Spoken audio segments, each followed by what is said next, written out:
Shalom, shalom, shalom, shalom, shalom.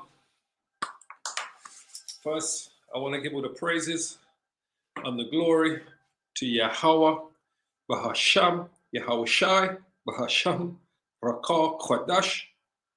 Double honors to the apostles of Great Millstone who are leading this word in truth and in spirit and in sincerity. And salutations to all the righteous Hebrew Israelite brothers out there that are teaching this word on the highways and byways and in different streaming platforms in the name of Yahweh, Bahasham, Yahweh Shai, Bahasham, Rakah, Kwadash. Shalom to the hopeful elect of the house of Israel. So today we're going to talk a little bit about Hanukkah because as you know, yesterday was the first day of, well, you may know or may not know, yesterday was the first day of Hanukkah. Now, Hanukkah comes in on the 25th day of the 9th month of the Hebrew calendar, the lunar calendar. So, you count 25 days from the first day of this lunar month, which would have been, every new month, every new moon is a new Sabbath. And then you count 6 days on, and then 7th day is the rest. So today is the 29th of November, 2021. So Hanukkah kind of would have started yesterday evening. That would have been the first day that would have been the 25th day of the 9th month. The month of Kislev, I think they call it, the month of Kislev. Now, Hanukkah commemorates the victory of the Maccabees, the Maccabee brothers and the father against King Antiochus IV Epiphany of Syria, right, around 168 BC. And we're going to read up a little about it. Now, the festival that we celebrate is to do with the Jews call it the Feast of Lights, but it's really called the Feast of Dedication, because it was about the rededication of the temple after it was profaned by Antiochus and the Greeks and his men when they profaned the temple. And we're going to read about that. We're going to go into it. So the actual Jewish people call it the Festival of Lights, but scriptures refer to it as the Feast of Dedication. And Yahweh Shai himself took part in the Feast of Dedication in the temple. So it's one of the festivals of the Hebrew Israelite calendar year that we would, go to, and it's an 8-day holiday celebration, really, to do with the rededication of the temple. So it's more of 8 days of celebrating. That's why they have the menorah, the menorah candle. Let me just quickly show you. This is what you would normally have, and it's to reference that menorah. If I spell it right.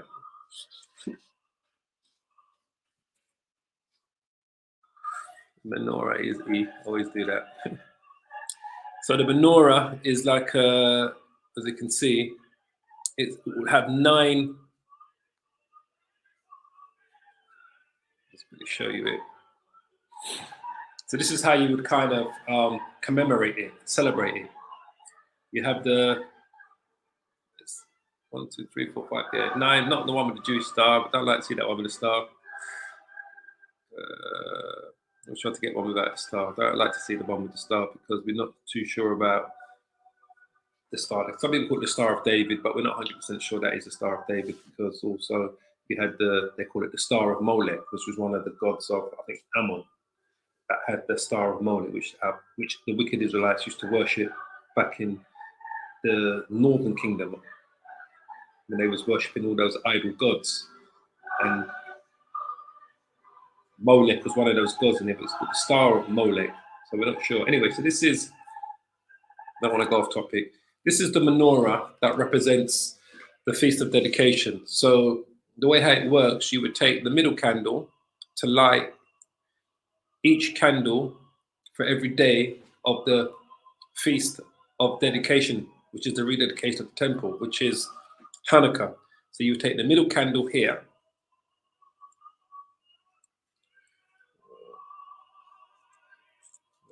Let's pull that like that. Oops.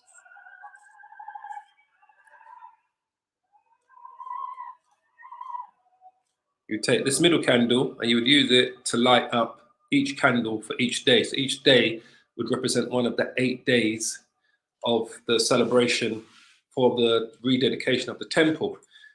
And the reason why is because it represents the oil. When they rededicated the temple, there was a candle in there that was lit and it stayed alight for 8 days. So this is what the menorah represents. Each candle represents 1 day, 1, 2, 3, 4, 1, 2, 3, 4. But the middle candle is the one that you use to light the other candles. And it was a representation of the oil that was in the candles inside the menorah, inside the temple, has stayed alight for 8 days. And this is why they do it, basically. So, you know, that's what it's that's really what it's all about. Yeah, it's to do with, like I said, it's to do with the rededication of the temple. So it's an 8-day holiday that celebrates the rededication of the temple of Jerusalem after it was retaken by the Maccabees, right? And we're going to quickly read through it from the Greeks in the 2nd century BC, which is around 168 BC. This took place. So this is what this celebration represents. So, like I say, it's an 8-day celebration. It's 8 days that you can celebrate. It's on the 25th day. It comes on the 25th day of the 9th month of the Hebrew calendar.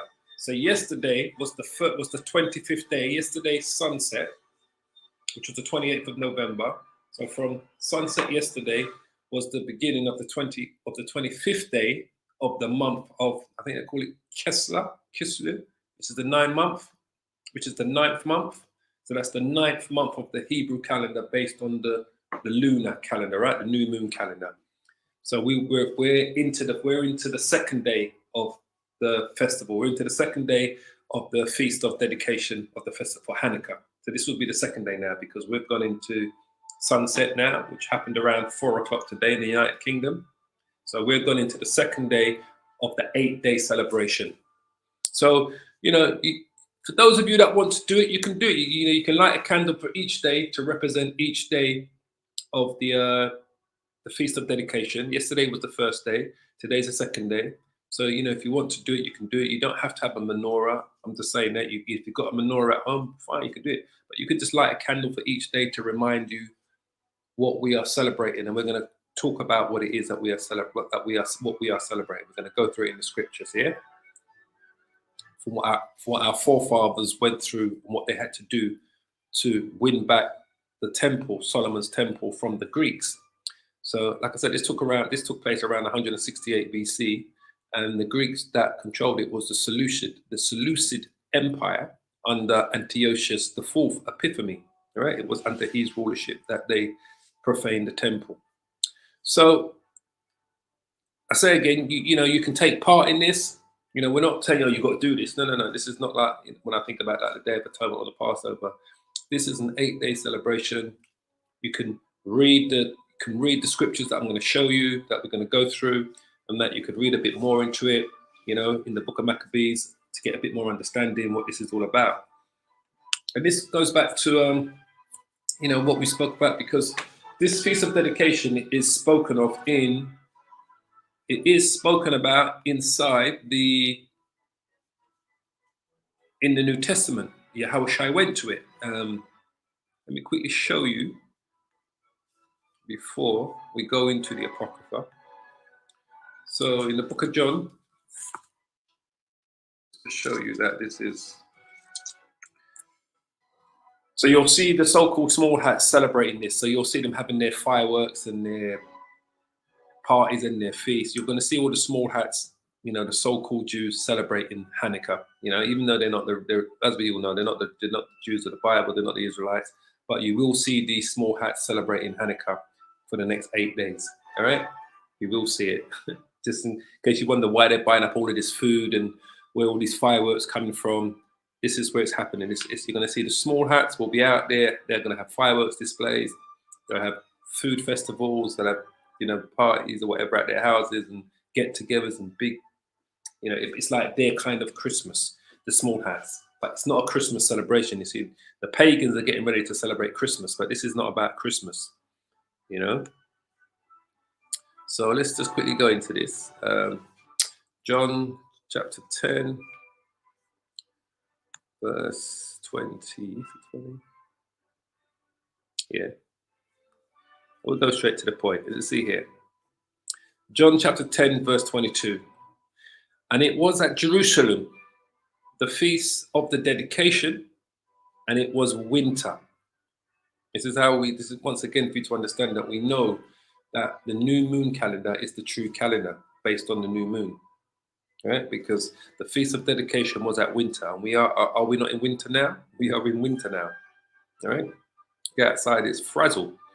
So it was at Jerusalem that the feast of dedication, which is Hanukkah, right? What we call Hanukkah, and it was winter, and Yahushua walked in the temple in Solomon's porch.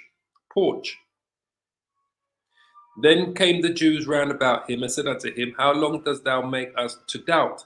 If thou be the Messiah, tell us plainly. So this shows you clearly that Yahushua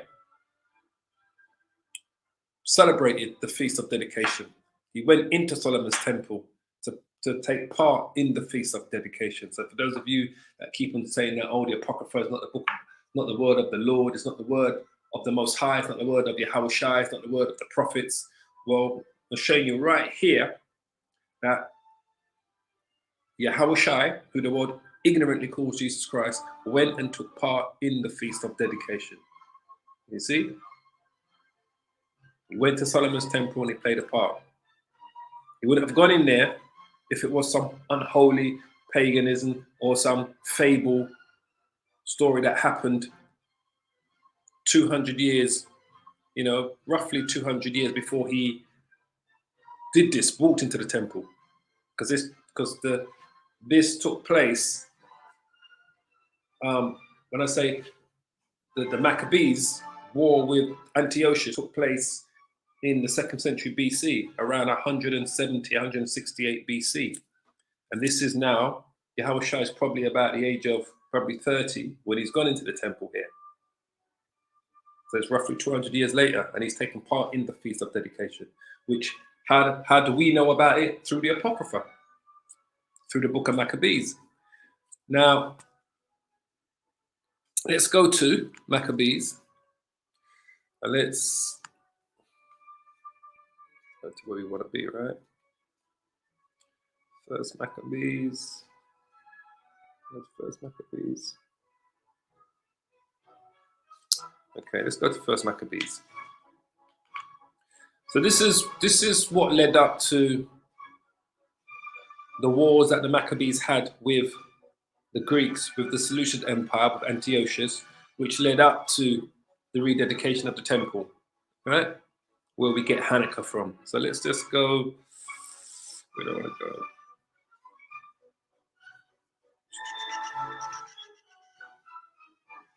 Start here. Verse 41. Let's just grab some water before we get going, family.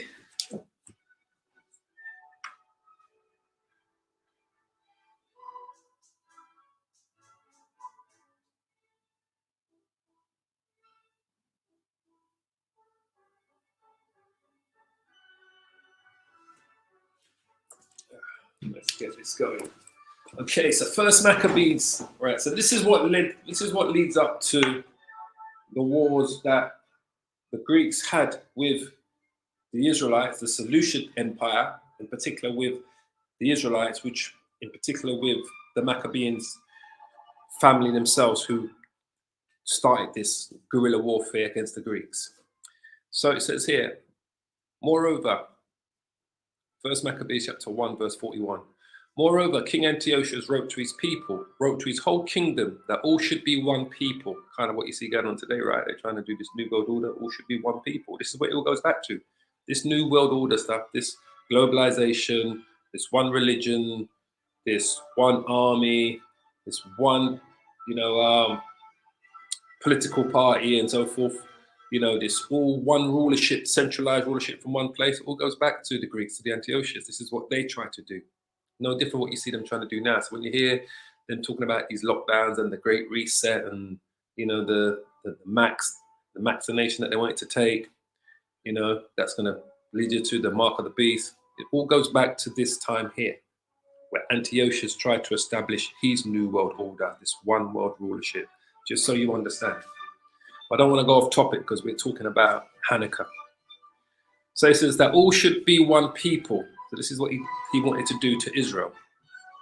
And everyone should leave his laws. So all the heathen agreed according to the commandment of the king. All right? So all the heathens agreed to do what Antiochus required of them. Yea, many also of the Israelite consented to his religion, just like what you see today. Many Israelites that consent to Christianity, white Jesus Christ, Catholicism, that consent to Islam, that consent to all of these religions. Those Israelites are here today.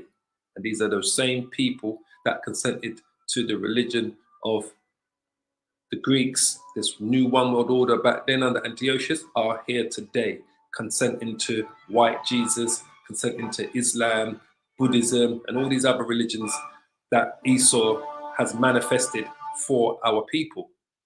So, like I said, I don't want to go off topic, but I just want to show you the similarities of what's going on. So it says, yea, many also of the Israelites consented to his religion and sacrificed unto idols and profaned the Sabbath. And we see this going on today with our people, right? Sacrificing unto idols and profaning the Sabbath. For the king had sent letters by messengers unto Jerusalem and the cities of Judah that they should follow the strange laws of the land.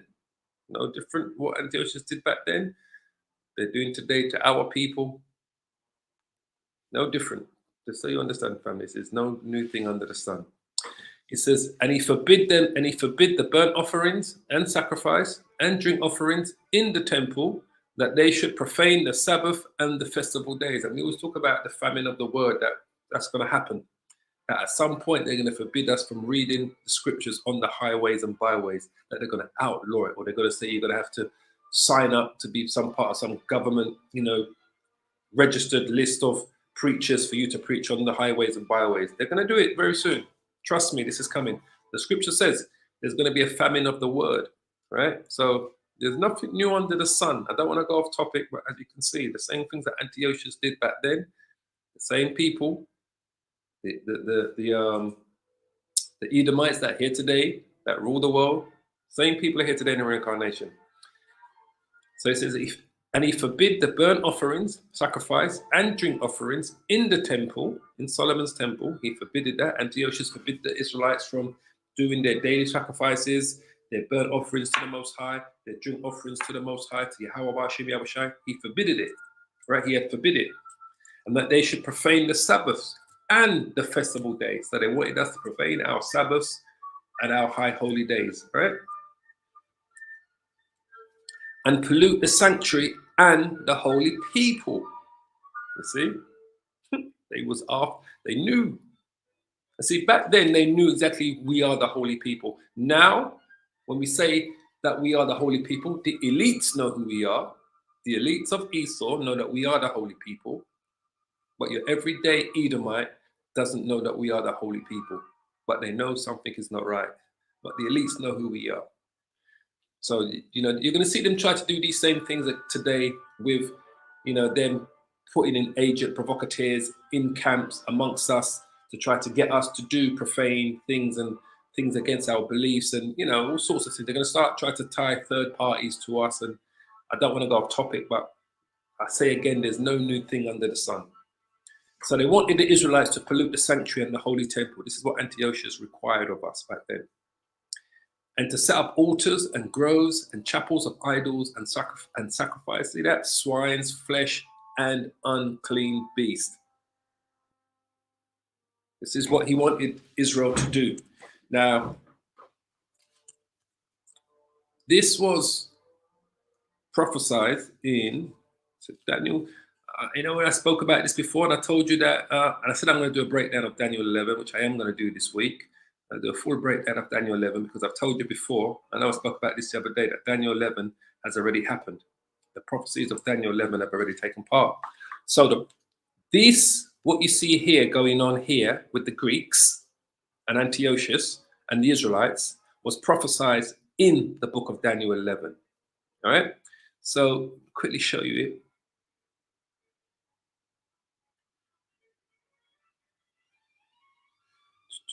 And this is where it talks about Antiochus here. It says, and in his estate shall stand up a vile person, right?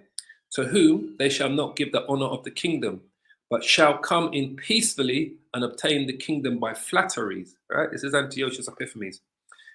And with the arms of a flood shall they be overflown from before him. That flood is the army that he brings in, the Greeks, and shall be broken, yea, also the prince of the covenant.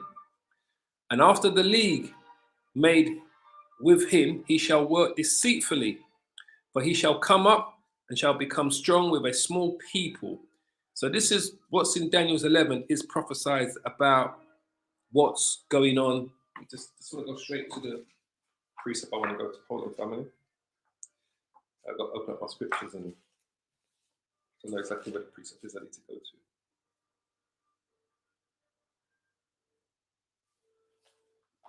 And I spoke about this the other day, so I'm going to go through all of this, right? But I don't want to go through all of it, but I'll just show you the prophecies to do with what happened. So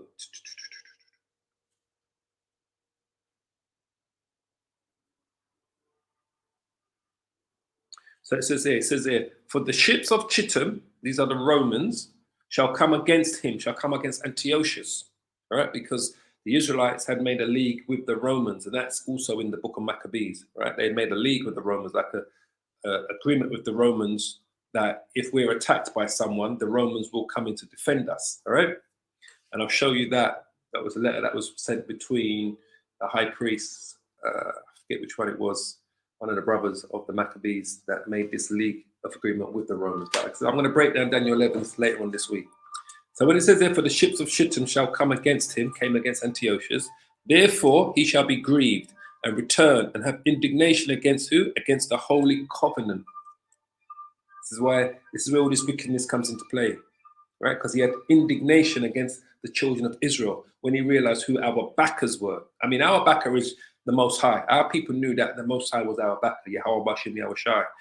But they made a league with the Romans, an agreement with the Romans, to say that they won't trouble anyone that the Romans is getting tributaries from.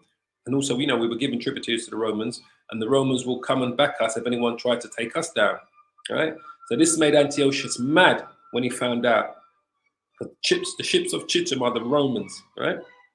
He says, so shall he do, and he shall even return and have intelligence with them that forsake the holy covenant, right?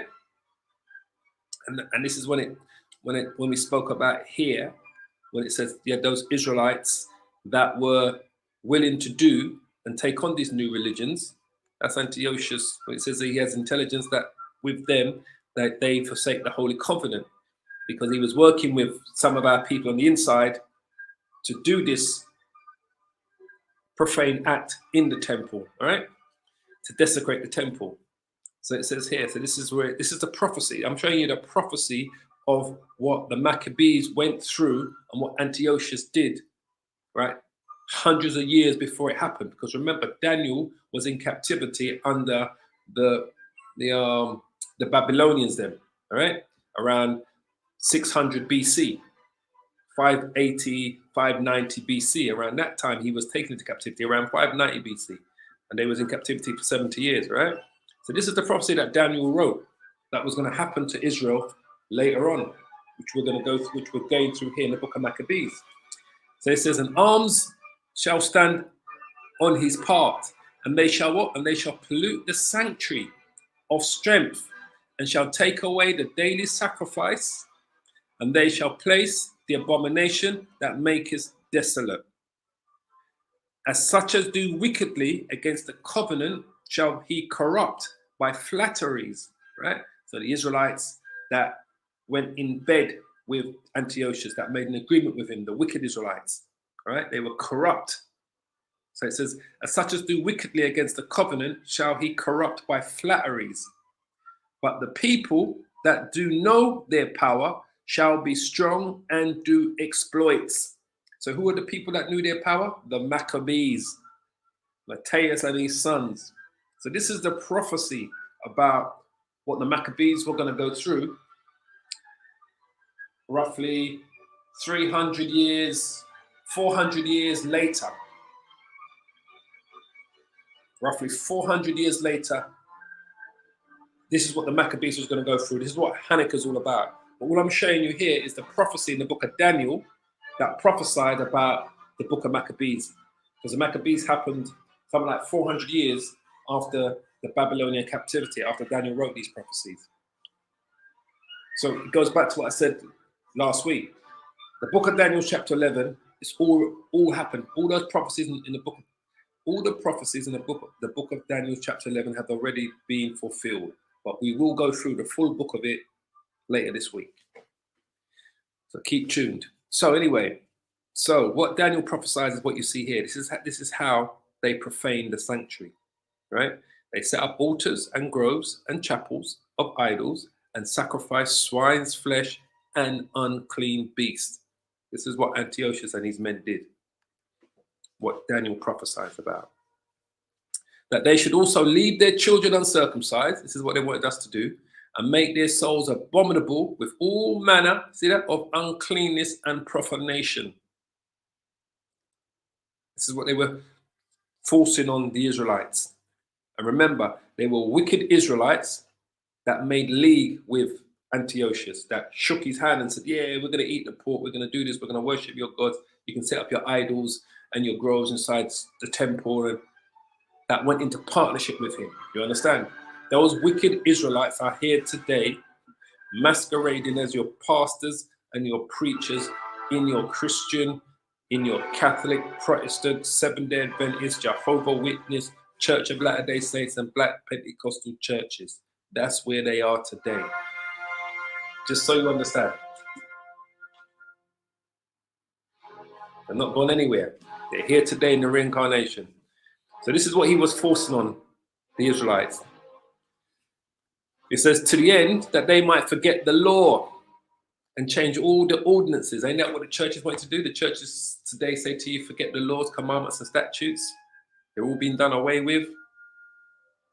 They're the same people here today in the reincarnation. Believe me when I tell you, those same pastors and preachers and deacons in those churches that are pulling our people in, that are of the house of Israel,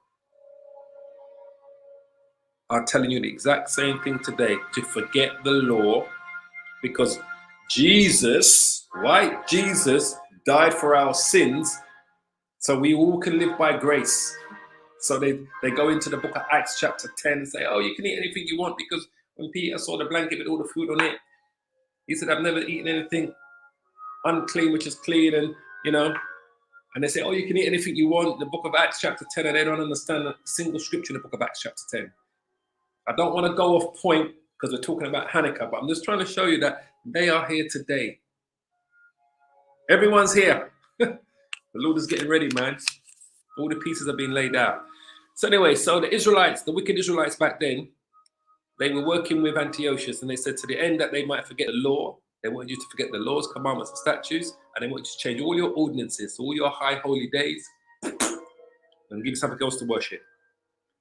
So, and whosoever would do not according to the commandment of the king, he said, he should die.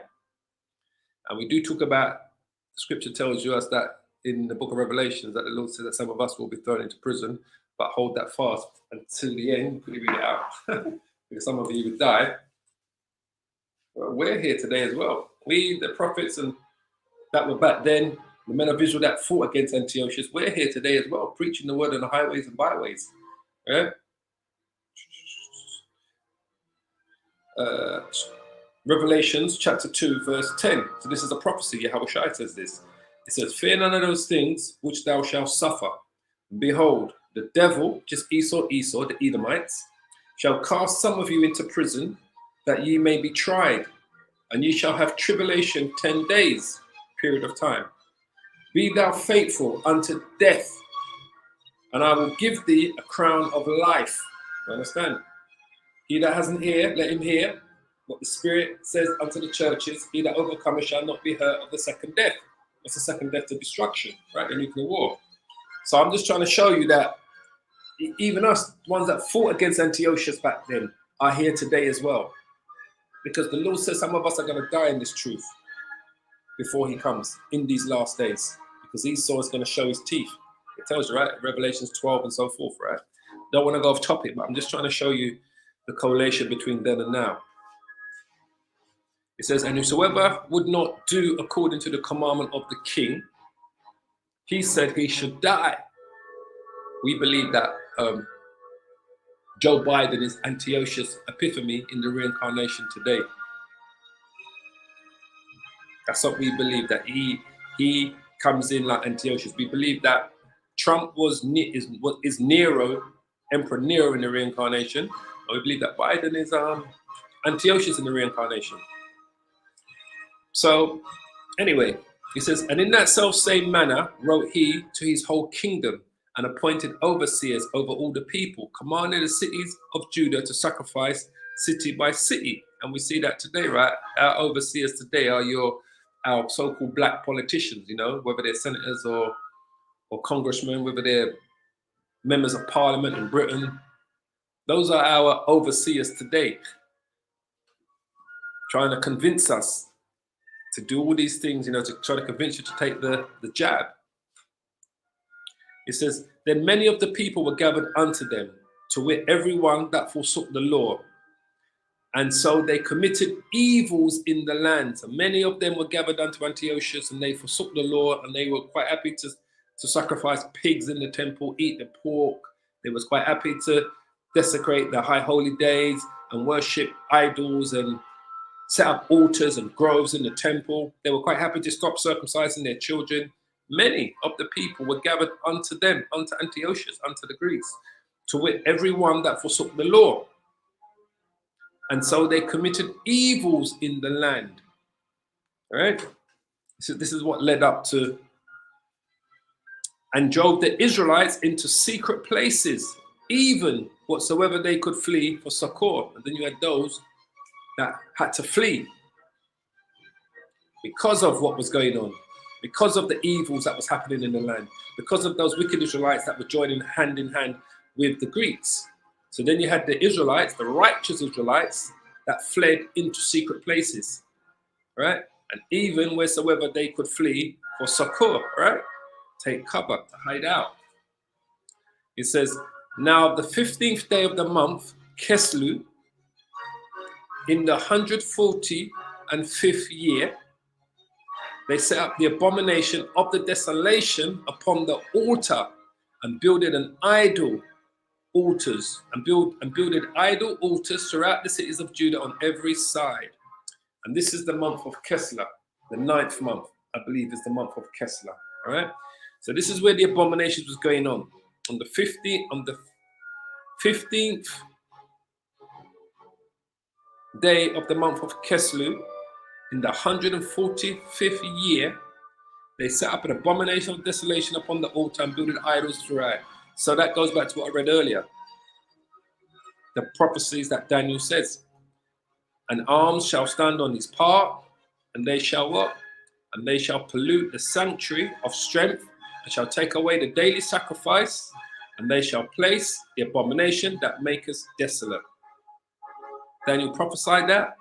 Came to pass during the times of the Maccabees. It came to pass to fulfillment in the 145th year of Antiochus Epiphanes' rulership.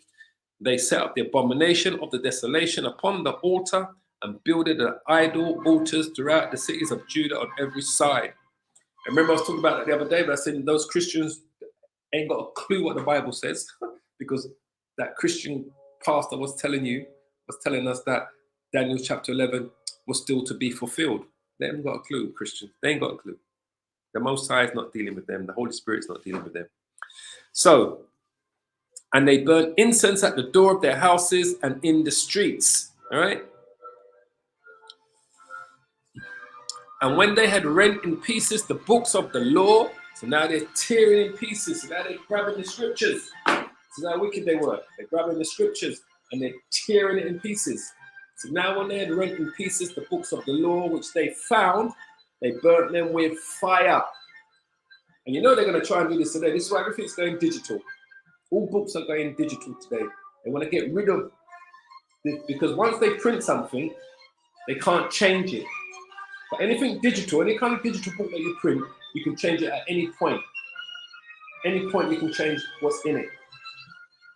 So when you read it one day, it said something.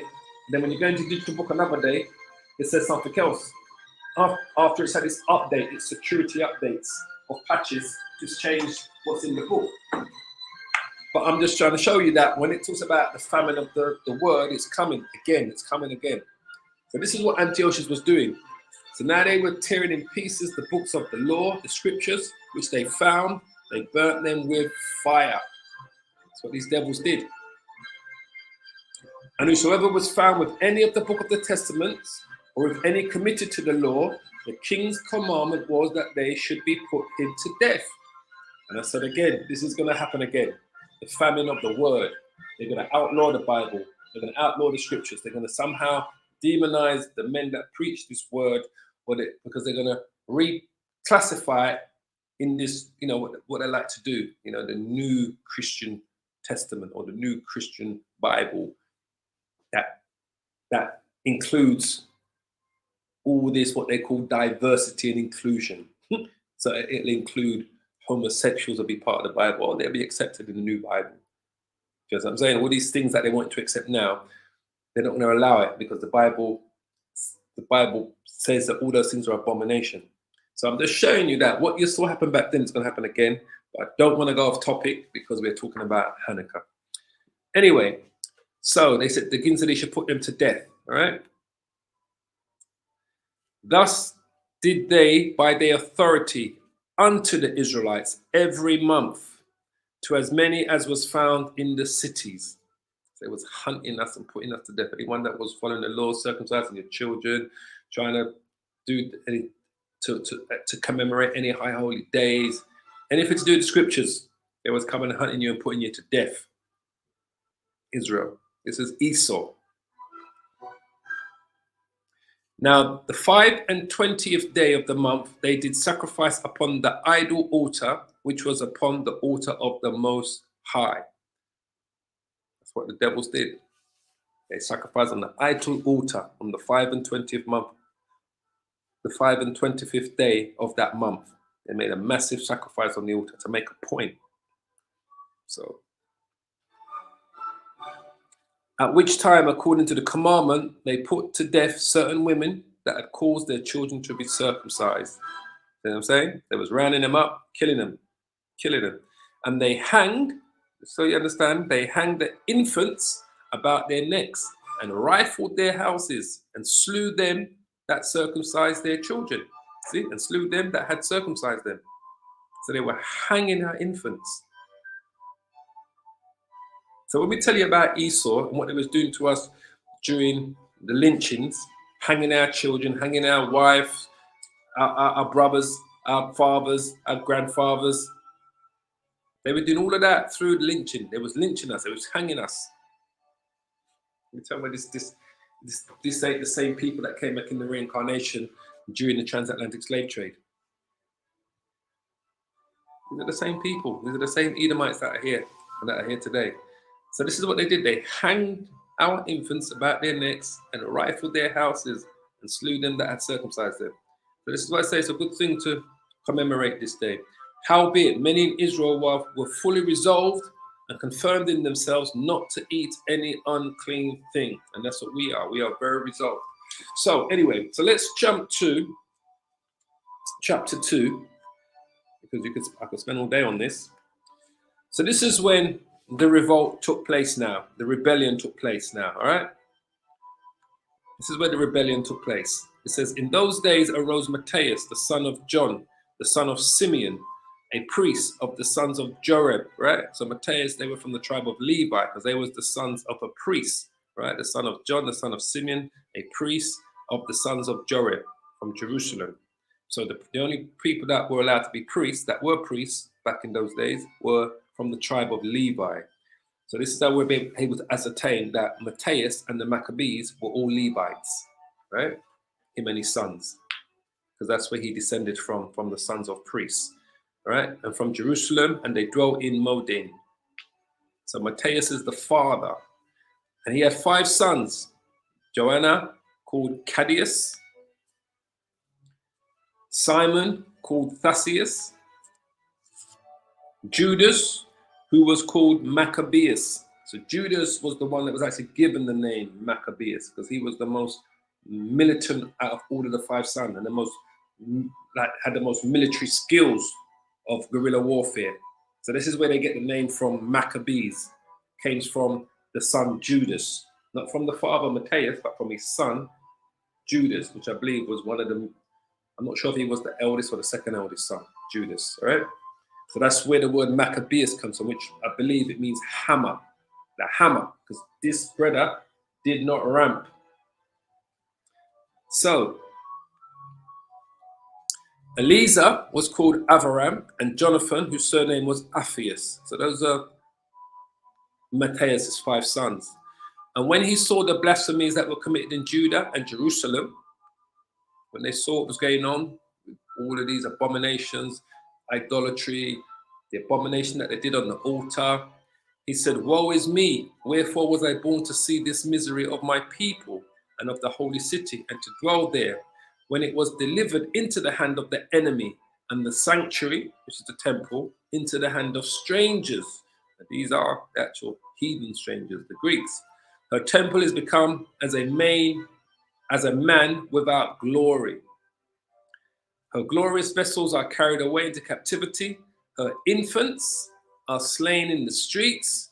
Her young men with the sword of the enemy. So could you imagine? He's witnessing all of this. He's witnessing the young children being hung from trees.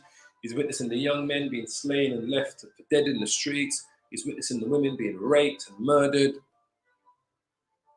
So when we tell you that these Greeks back then, Antiochus, that came out of Alexander's conquering, these are the same Edomites that took us into slavery from the west coast of Africa. These are the same Edomites that came to America and massacred, murdered, pillaged, and raped, did the exact same thing to the Native American Indian tribes of North, South America, Canada. These are the same people that lynched us during the civil rights.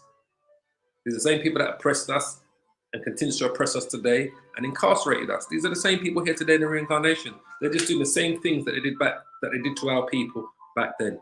And every other time they had us under their thumb.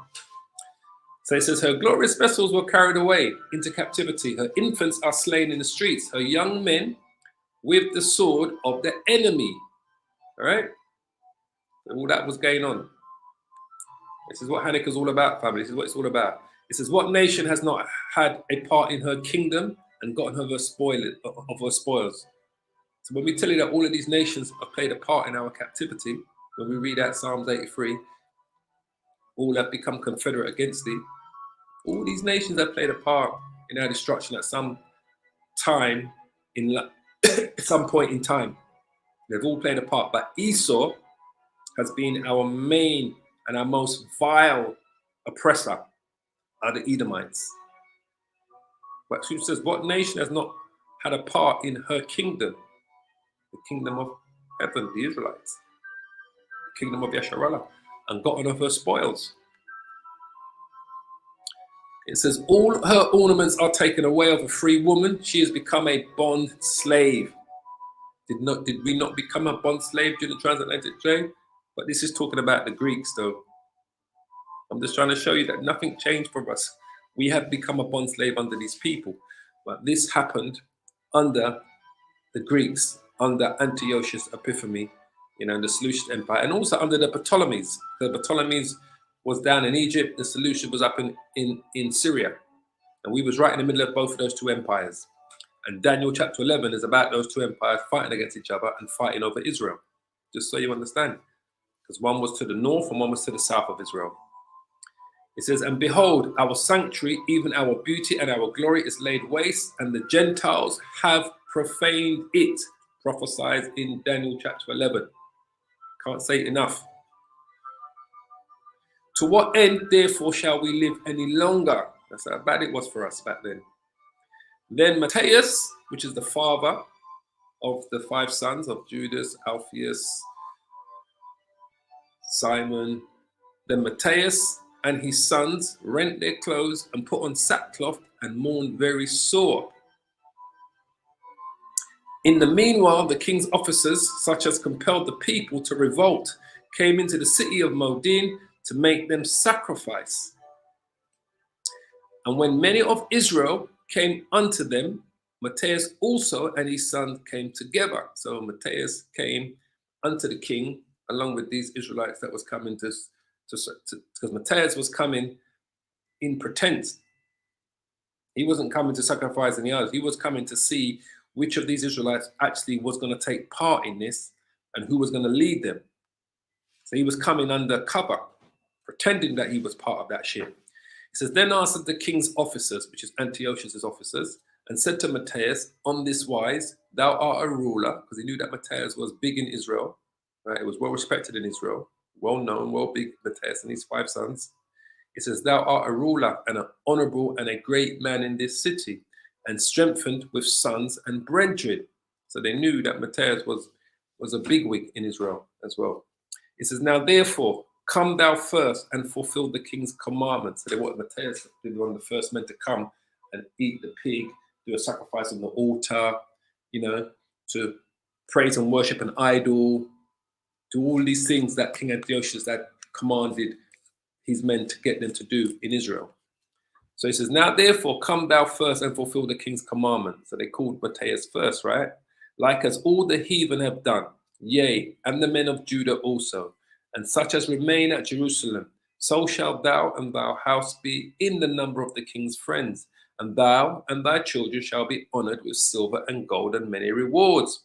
So they wanted to pay him off as well. So, well, you do this, you eat the pig, you worship idols, you sacrifice on the altar that the king had set up in the temple. You do everything against your laws, commandments, statutes, and you're also going to be rewarded with gold and silver. I don't want to go off point again, but it's the same thing you see with our priests and our pastors in the churches. They are rewarded with the US dollar or the UK pound or the euro. They're rewarded today.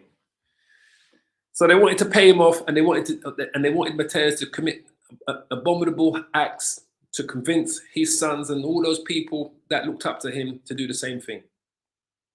Then Matthias answered and spake with a loud voice, though all the nations that are under the king's dominion obey him and fall away everyone from the religion of their fathers and give consent to his commandments, all right? Because he's watching all of these wicked men of Israel falling away, eating the abominable foods, worshipping idols, sacrificing on the king's altars that he set up inside the temple, right? He says, yet will I and my sons and my brethren walk in the covenant of our fathers. So Matthias made it clear. He came up. So it was a time. So he was able now to make that speech in front of all of those that was coming up to do what the king wanted them to do, and in front of all of those that weren't prepared to go against the laws, commandments, statutes, to go against the Most High. So now he was able to do that speech in front of everyone. So he made it clear. He said, yet will I and my sons and my brethren, the men, the kindred of my household, right, walk in the covenant of our fathers. He said, we're going to walk in the covenants of Yahweh, Bahashim, Yahweh Shai. He said, God forbid that we should forsake the law and the ordinances.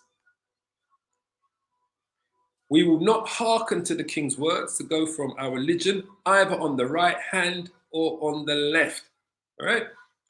Now, when he had left speaking these words, so when Matthias had finished speaking these words out to his people, there came one of the Jews in the sight of all. So one of the wicked Israelites came up in sight of all of the people, Israelites that were standing there listening to Matthias finishing his speech. There came one of the wicked Jews, right? One of the Jews in the sight of all to sacrifice, to do what? To sacrifice on the altar, which was at Modin, according to the king's commandment. So now there came another Israelite who thought, in a sense, F you, Matthias, I'm going to do I want to be in with this idolatrous heathen king Antiochus. I want to do it. I want the gold and the silver that he's offering. So he's come up to sacrifice on the altar that the king Antiochus has set up in the temple in front of all of the people. So, which thing, when Matthias saw, He was inflamed with zeal. So when Matthias saw this wicked Israelite coming up to sacrifice on the altar that Antiochus had set up in the temple, he was inflamed with zeal, Matthias, and his reins trembled. Neither could he forbear to show his anger according to the judgment. Wherefore he ran and slew him upon the altar. So Matthias just ran across to the altar that wicked Israelite was going to do the sacrifice on, and he slew him and killed him. He said, also the king's commissioner who compelled men to sacrifice, he killed at that time, and the altar he pulled down. So he also killed the king's commissioner that was coming to convince the Israelites and pay them out to turn to these heathenistic ways. He killed the commissioner as well. All right. So now let's go to so this is Matthias now that's leading his guerrilla warfare with his men, because now you're going to see he goes away. He says, thus dealt he zealously for the law of the Most High, as Phoenicius did unto Zambri, the son of Salmon. So now it talks about Matthias is going to go away now. And Matthias cried throughout the city with a loud voice, saying, whosoever is zealous of the law, which of you will really want to fight for Yahweh Bashim, Yahweh Shai? This is what he's screaming out. But back then he would have been just screaming out, Yahweh. Which of you is zealous for the law and for our Father Yahweh, for the Most High? And maintain the covenant, let him follow me. So Matthias screamed out to them after he killed the commissioner, the king's commissioner, and the wicked Israelite that was going to sacrifice on the altar to convince the other Israelites to do the same, to follow after the heathen ways. Matthias screamed out and cried out and said, which of you is zealous for the laws, commandments, and statutes, and wants to maintain the covenant that was given to our forefathers, Abraham, Isaac, and Jacob? Let him follow me. That's what he screamed out to them, right? So he and his sons fled into the mountains and left all that ever they had in the city. So they left all of their belongings, all of their, what they ever owned, everything, and they fled into the mountains. This is where we get the act of guerrilla warfare. It all comes from what the Maccabees does. This is where guerrilla warfare goes back to them. It goes back to the Maccabees, and also to what's his name, Hannibal the Great. Hannibal the Great, who had the Punic Wars with the Romans, he was also a master of the guerrilla warfares, coming down from the mountains and taking out camps and armies and legions and that. So he might have learned it from Hannibal the Great, because those that was in the Carthaginian Empire, Hannibal, he was an Israelite, just so you understand. But this is where it all comes from, the idea of hiding in the mountains and then coming out from the mountains to fight the soldiers that are in the battlefield and in their camps, and then going back into the mountains. So that's where he fled to prepare to fight this war against Antiochus. So let's get to where we need to go to. We won't get there. We're going to quickly get there, and we're going to finish up there. So this is what all leads up to Hanukkah, all right? First Maccabees chapter 4.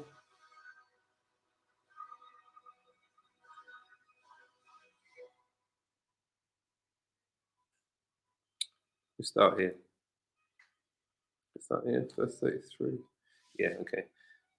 So it says, cast them down with the sword of them that love thee, and let all those that know thy name praise thee with thanksgiving. All right. So this is after he's defeated the Greeks. This is the final battle that he has against the Greeks before he does the rededication of the temple. It says, so they joined battle, and there was slain of the host of Lysaeus, which was one of Antiochus's generals, about 5,000 men. Even before them were they slain, right? We're going to get there, family. Now, when Lysaeus saw his army put to flight, and the manliness of Judas's soldiers, that's where they get the name Maccabee from, Judas's soldiers. This is one of Matthias's sons, right? Who became the leader of the rebellion against the Greeks. So when they saw the manliness of Judas' soldiers and how they were ready either to live or die valiantly, he went into Antiochia and gathered together a company of strangers, and having made his army greater than it was, he proposed to come again into Judea. So Lysaeus went back to get a bigger army to try and take on Judas Maccabee and his soldiers. It says, then said Judas and his brethren, behold, our enemies are discomfited. Let us go up to cleanse and dedicate the sanctuary. So this is where Hanukkah comes from. This is the rededication of the sanctuary, the rededication of the temple. This is what we celebrate. This is what these 8 days of celebration is about. Of Judas, Maccabees and his brothers who defeated the Greeks, Antiochus and his armies, to take back Jerusalem, to take back Solomon's temple, and to rededicate the sanctuary. So they've got to cleanse it. That's where it comes from, the Feast of Dedication. It says, upon this, all the hosts assembled themselves together and went up into Mount Zion, right? And when they saw the sanctuary desolate and the altar profaned and the gates burned up and shrubs growing in the courts as in a forest or in one of the mountains, yea, and the priest's chambers pulled down, when they saw how the whole place had been overgrown with shrubs and it was profaned and the gates were burned down and the sanctuary was desolate, it pained them to see that. They rent their clothes, right? That's when they're in mourning. They tear their clothes. When it says they rent their clothes, they tore their clothes and made great lamentations. It struck them hard and they cast ashes upon their heads. So they were in mourning what they saw, what the Greeks did to the temple before they was able to defeat them in the war to reclaim back Jerusalem and Solomon's temple. And they fell down flat to the ground upon their faces and blew an alarm with the trumpets and cried towards heaven. Then Judas appointed certain men to fight against those that were in the fortress until he had cleansed the sanctuary. So he got certain of these men, of his warriors, to fight against another faction of Antiochus' men while they were cleansing the sanctuary, because it's a lot of work to cleanse the whole sanctuary and to clean up all of the profane stuff, didn't it? The whole place had to be, purified. Again, the whole temple had to be purified. So he chose priests of blameless conversation, such as had pleasure in the law, those that fought and stood for the law in Israel, priests of Levites, who cleansed the sanctuary and bear out the defiled stones into an unclean place. This is what the rededication of the sanctuary is, then cleansing the sanctuary, right? And when they had consulted what to do with the altar of burnt offerings, which was profaned, they thought it best to pull it down, lest it should be a reproach to them, because the heathen, the Greeks, the Edomites, had defiled it. Wherefore they pulled it down. So they pulled down the altar that was in the temple because it had been defiled, had been profaned, because they were sacrificing unclean animals in there, the Greeks. And they laid up the stones in the mountain of the temple in a convenient place until there should come a prophet, because there was no prophets in the land at the time. There were no kings and there was no prophets, all right? Until there should come a prophet to show what should be done with them. A serious thing, boy. So then they took whole stones according to the law and built a new altar. That's why it's called the rededication of the temple, because they rededicated with a new altar to sacrifice on, right? To do the daily sacrifice, the burnt offerings, right? To commemorate the high holy days. So they took whole stones according to the law, because the old stones, the original stones, were profaned, right? Were because the Greeks had sacrificed unclean animals on it, and pigs and all sorts of unclean animals. So they took those up and put them in somewhere safe, put them away, took them out of the place. And that's why they said they want to wait to know what to do with their stones, but they won't discard them totally until a new prophet turns up to tell them what to do with the old stones. So in the meanwhile, they went and took 2 whole new stones to put on the altar in the temple, according to the law of Moses, right? Or the law of the Most High that he gave to Moses, and built a new altar according to the former. So they built a new altar according to how the former one was built, but this was new stones. This is why it's called the rededication of the temple, the cleaning, the new altar, and the sacrifice. And they made up the sanctuary and the things that were within the temple and hallowed, made it sacred again. They hallowed the courts. That's what our brothers did. They made also new holy vessels, and into the temple they brought the candlesticks and the altar of burnt offerings and of incense and the table.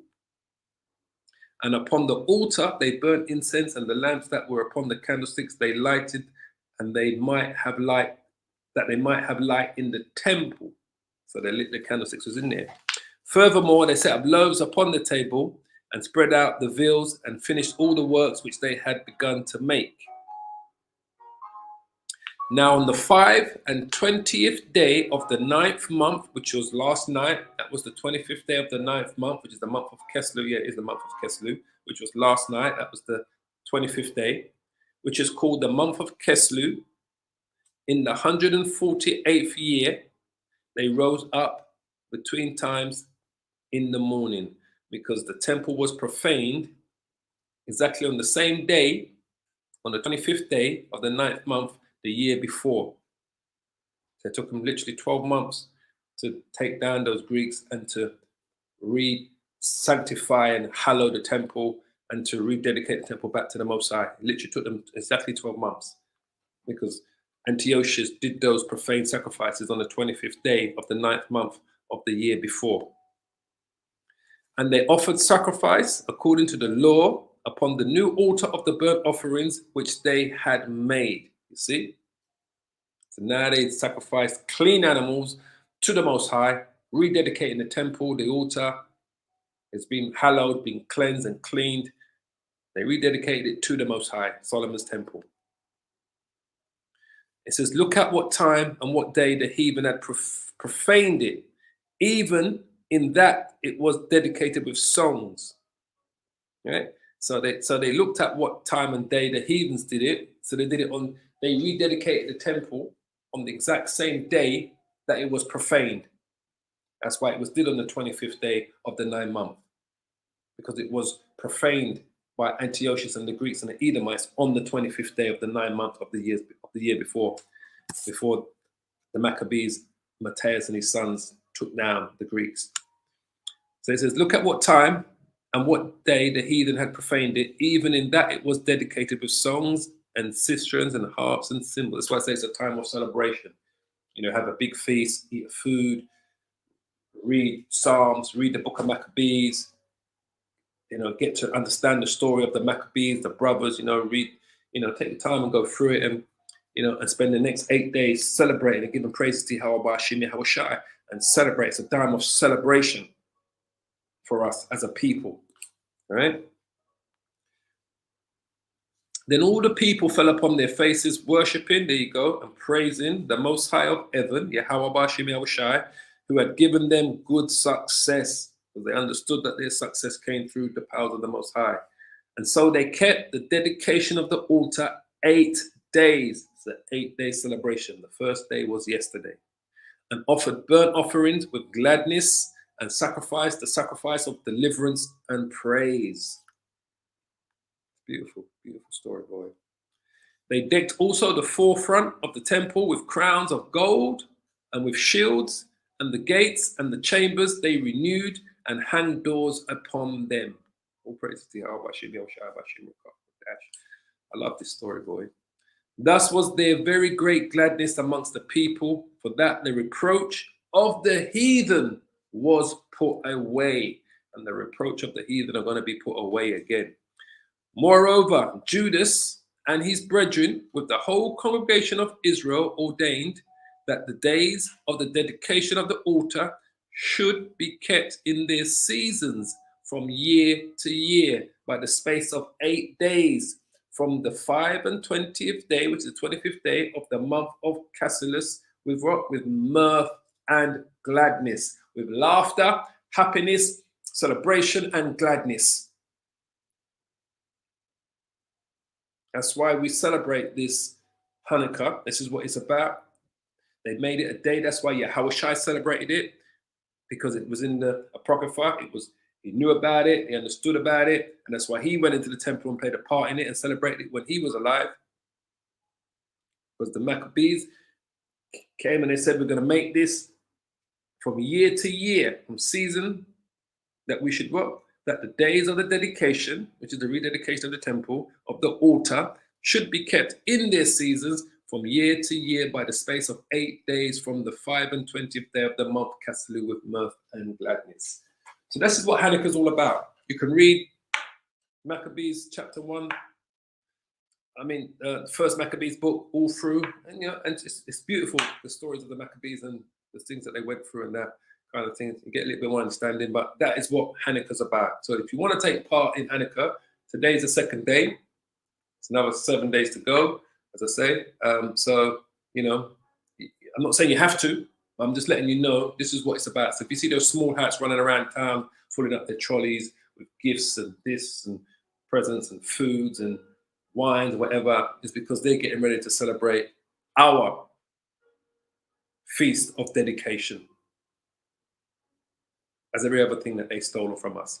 So that is what Hanukkah is all about, for those of you that don't know or didn't know, right? Just so you know. So I pray you were edified by today's edification. As I said, Hanukkah, the feast of the dedication. Like I said, feel free to read First Maccabees, the stories about the Maccabees, and get a little more understanding yourself and that. So feel free to take part in Hanukkah. We're in the second day of Hanukkah, another 7 days more to go, as such. And like I said, I just pray that you're edified by today's edification. And it's a celebration of mirth and gladness. It's a time when we as Israelites defeated the enemy until the Romans turned up. So on that note, I want to give all the praises and the glory to Yahweh, Bahashim, Yahushai, Bahasham, Rakah, Kodash. Double honors to the apostles of Great Millstone who are leading this word in truth and spirit and sincerity. And salutations to all of the righteous Hebrew Israelite brothers and sisters that are out there. Keep your faith, keep your strength. All praises. Shalom, shalom, shalom, family. All praises. All praises.